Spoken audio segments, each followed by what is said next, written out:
अस्सलाम वालेकुम आप सबको यूएस कांसुलेट कराची की जानिब से Coffee with Krish में खुशामदीद. Welcome to all our viewers from the US Consulate General here in Karachi, Pakistan. मेरा नाम क्रिश दास है और मैं यहाँ US Consulate General Karachi का तर्जुमान हूँ. I'm the spokesperson here at the US Consulate in Karachi. Today we have the pleasure of chatting with Dr. John Achrazoglou, who is in Karachi for the English language coaching sessions with the students and teachers, trainings of the US government-sponsored English Works and Access programs.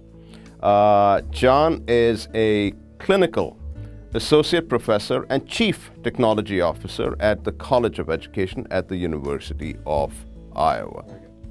Dr. Achrazoglou has received various accolades for his service to diversity and volunteer work, helping at-risk, underrepresented secondary students gain entry into higher education and professional careers.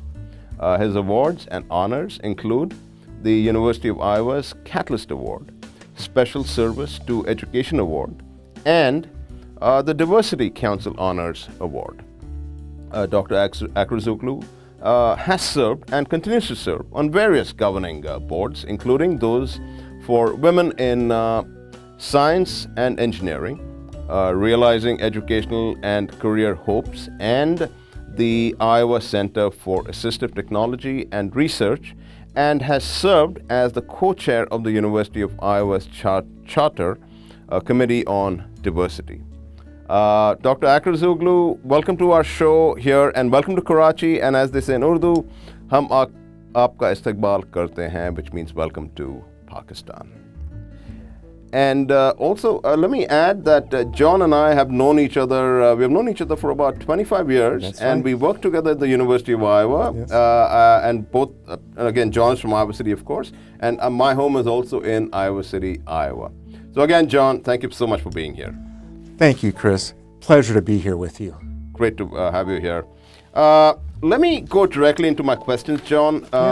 What brings you to Karachi, and have you been to Pakistan before? This is my first time. Okay. I've been here for approximately 1 week. Okay.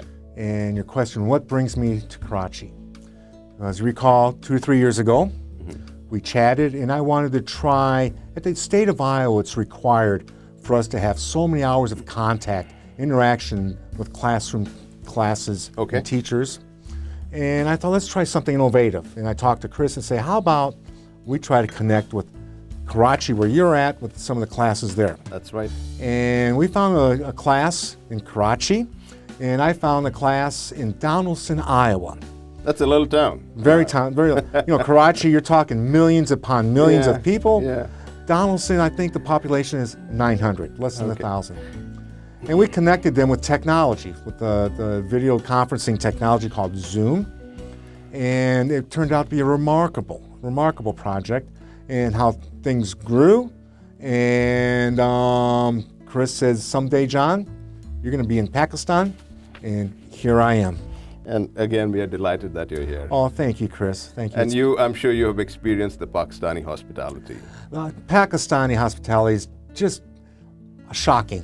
One story is I arrived before my luggage. My luggage somewhere between Iowa City and Karachi got lost. And, it might not sound like a big deal, but it is a big deal. So it was interesting how the people at the consulate, but especially the Pakistani people, from the driver, hotel doorman, the manager, they all pitched in and helped me out, Chris. Great. Just remarkable.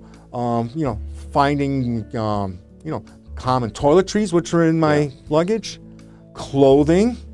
And by the way, Chris, there is a big and tall man store in Karachi. In Dolman Mall. Yeah. And I must add to that, John, that I've been here for about 2 years now, and I think the Pakistani people are one of the most hospitable and friendly people on the face of this planet. Exactly. And I confess to that. Another thing too, Chris, it's my birthday and I'm away from home, feeling a little bit homesick, being away from the birthday of from home on my birthday with my children, my wife, and my mother there. Yeah. But during a class, I walked in here in Karachi, and the lights were off, and all of a sudden, all the lights came on, and they sang me a happy birthday. Oh, that's great. Oh, it was, and they had a birthday cake, an American tradition. There's a candle, and Very nice. it was nice, and it was almost like having a family here, Chris. Yeah. How it's turned out, and I shared that with my family back home, and we don't feel so bad about being apart. As a matter of fact, we sort of have gained new family members while I've been here in Karachi. Absolutely. Fantastic. And happy birthday, by the way. Well, thank you, Chris. Thank you. Let me ask you, John, can you tell us a little bit about your work here and with the English Works and Access program? Correct. I'm here sponsored by the English language program. Through the U.S. State Department. Through the State Department, and also Georgetown University is arranging a lot of the contractual and funding aspects to it and logistics. I'm not an English language specialist, but I am a technologist. Okay. I have a master's degree in computing and also a doctorate in curriculum and instruction. And my specialty is applying technology to instruction. Okay. And again, working with the students here and the teachers there, I was asked to propose some workshops here. And I've come up with some workshops for the students, how to advance their English skills using technology, and also for the teachers on how to use technology to improve their teaching of English language. And it's been very, very well received. I don't know if it's a good indication, but after class with students, I get mobbed to take selfies with them. Now, technology is a big thing. I mean, in the area of education, correct? Correct. Right now, in higher education and high school and other forms of education, correct? There's so many new opportunities and strategies that are afforded by technology, and I'm seeing here in Karachi so far that the infrastructure, although it's a little shaky, it's there. There's some things that we can certainly do and improve on when it comes to technology. And you were able to connect, students from Iowa to the students in Karachi. I mean, that's a huge jump, and that was thanks to technology. Right? It was a wonderful project, Chris. And again, I like to think of technology as a bridge. Yeah. It bridged connections between a small school district and a large city. And at first, we didn't know each other, but then I found that the more we share our stories, the more we believe that we're more alike than different. It's the human contact. It is very good. And then, although it's not personal face-to-face, I think really that we did develop a deeper understanding of each other. And that's, again, thanks to assistive technology. In terms of the video conferencing technology, which has come a long ways, Chris. I remember when we first started doing this, it'd be hit and miss. But it was... that was probably the least concern, is the technology. The biggest concern is figuring out the strategies and projects and communications. And to me, one of the things that told me that the students are very interested, the kids in Donaldson, Iowa, very, very rural, they would have to, because of the time zone difference, which was probably the biggest challenge, would come to school like by 5:30, 6:30 a.m. Come to school before school. There's a 10 hours difference in time. And there's a 10 hours. So the kids in Iowa, they found such value. We'd meet once every 2 weeks. And they would come very, very early, before the school buses would take them. And then the kids in Karachi would stay late. And so just to get to know their just to get to know each other. The kids in Karachi wanted to learn English and some of the the American interactions and things like that, while the teachers and the kids in Donaldson, Central East School District, wanted to globalize, internationalize their experience. Fantastic. And so it was a win-win situation for both of us. That's good to know. John, you have had a long history of working towards promoting diversity. Thank you. How important is diversity, and how does it move communities and societies forward? Diversity, I just want to open up to you, Chris. I was raised, my father died young. I was raised by a single mother during the 1960s. And it was tough for her. Employment, housing, and all that. And so I devoted my life, part of it, to diversity. But Chris, what I've learned with assistive technologies that help people with disabilities, you help those with disabilities with new inventions and new strategies, and almost every time it seems to help a broader audience. Okay. For example, captioning videos would help people who are deaf, okay? It also helps English language learners to see and to hear what is being spoken, okay? Also helps me when I watch British movies with heavy British accents, understand what they are saying, okay?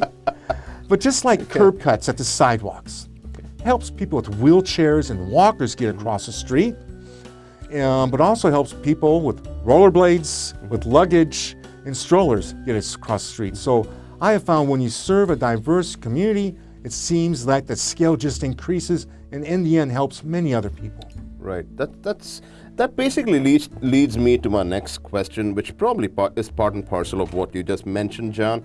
What key steps are necessary to make higher education and professional careers more accessible for underserved youth? Very good. Well, funding is not always an issue. Absolutely. Yeah. Funding is always an issue. But beyond that, in terms of classroom strategies and behaviors and things like that, each learner is different. Okay.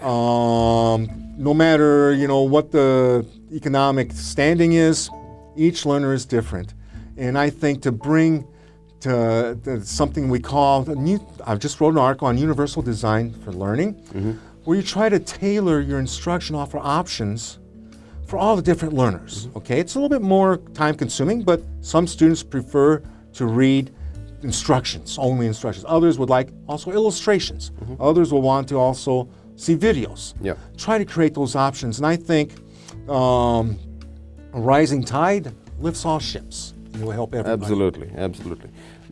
Which again leads, talking about technology, you are the Chief Technology Officer at the College of Education at the University of Iowa. What is your main role there? My main role is providing the technological infrastructure and support to our faculty and students to help them both be successful. Okay. And a lot of times technologies, again, can bridge, everything from being able to broadcast our instruction, be able to enroll students who need our classes but can't come on campus. Yeah. Okay. Providing our faculty assistance and making the materials accessible for students who might have certain disabilities or barriers.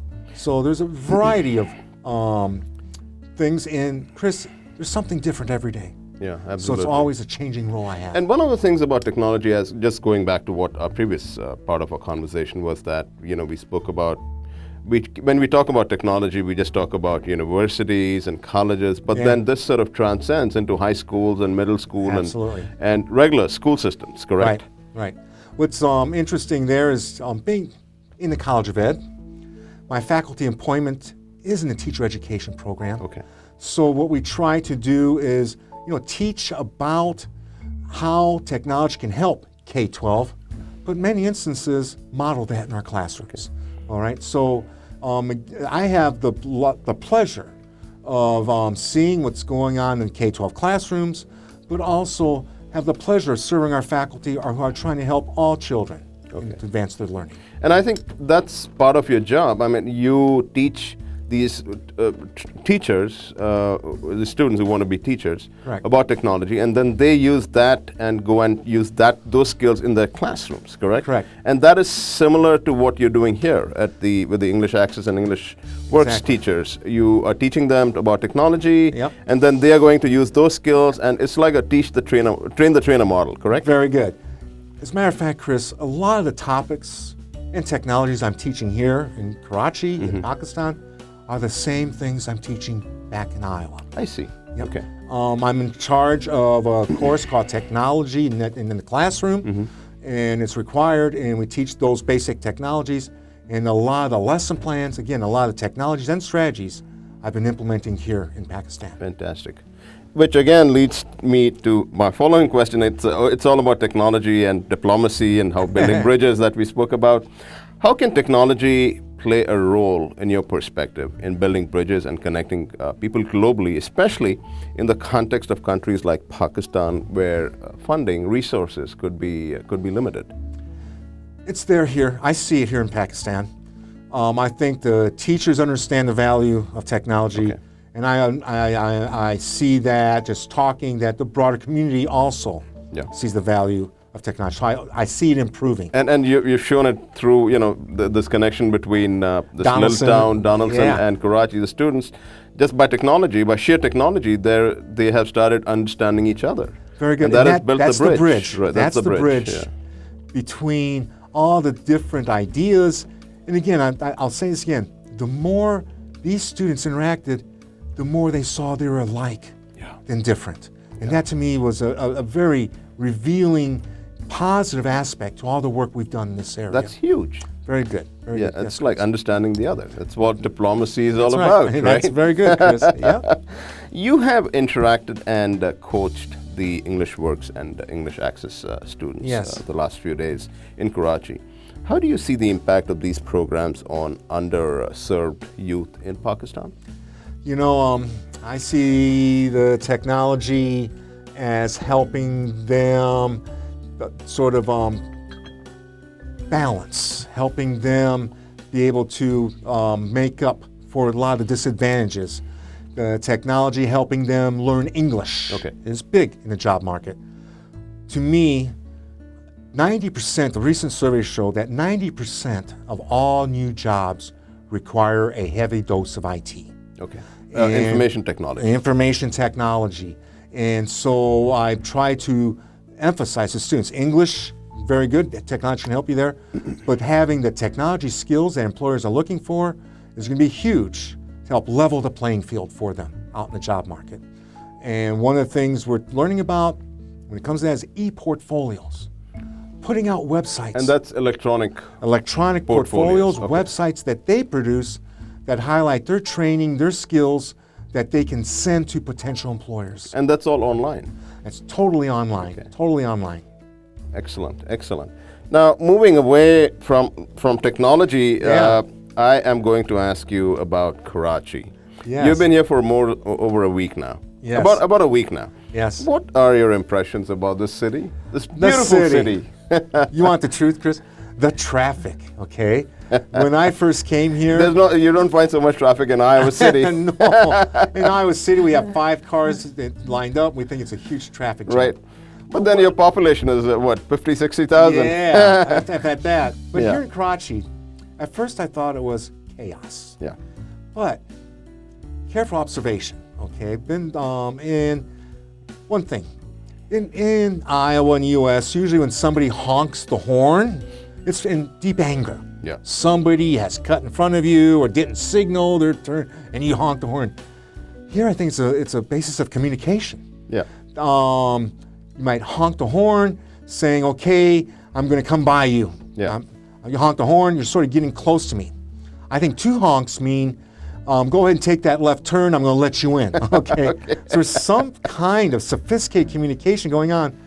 And so, and again, the volume of traffic that successfully goes through, it's not just chaos. I think it's the system works. Yeah, this is orchestrated chaos. The system, it works. Yes. And of course, the people are, as going back to our, the hospitality part. The people are just fantastic. I mean, they're just so friendly. Yes, right? they are. Even in traffic, it doesn't sound like it with all the beeping, but a lot of it is not in anger. It's just their communication with each other. Absolutely. Pakistani food, I've been here for a year, 2 years, as I said. I love Pakistani food. Yes. It's extremely delicious. Have you tried any particular food? Oh, Chris, I've tried everything. The biryani and halim and I have a special spot for the barbecue, Chris. Oh, yeah. They know how to put together barbecue. And that's something I really appreciate and enjoy, because at home, I like to barbecue myself. And when I first smelled the barbecue, I said, this place is going to work. So have you learned any cooking? I mean, you haven't had the time probably. No, I haven't cooked. So next time when you come back, you should probably learn some, Pakistani cuisines. Very good. Very good. Anyway, John, we're running out of time, unfortunately. And my last question is, if you had one message for the youth of Pakistan, especially those who want to make a difference, what would it be? Keep it up. You know, some of the workshops, there was delays because of technology failures. Right. They sat there patient. Okay. They sat there gracious. In other audiences, in other countries I've been, some of the students might have been complaining verbally and not being so cooperative. The students here were gracious, understanding, and one thing I must say, Karachi is raising its children right. Exactly, and there's tremendous potential in the youth here. Absolutely, and I think if everybody came together to help a simple need like me adjusting the luggage, I think for more important objectives and issues, there's great hope between our people. Fantastic. Well said, John. Well, thank you, Chris. Dr. Achrazoglou, it's been an absolute pleasure chatting with you and learning about the remarkable work you are doing in creating equal opportunities for at-risk youth. I'm sure our viewers enjoyed this insightful conversation as much as I did. Thank you for your time and sharing your wise words, insights. Again, I wanted to wish you all the best for all your future projects and endeavors. Thank you, Chris. And safe travels back, and we hope you'll come back again to Karachi soon and keep up the great, outstanding work. A big thanks to all our viewers who joined us during this chat. Bahut bahut shukriya aur Allah Hafiz.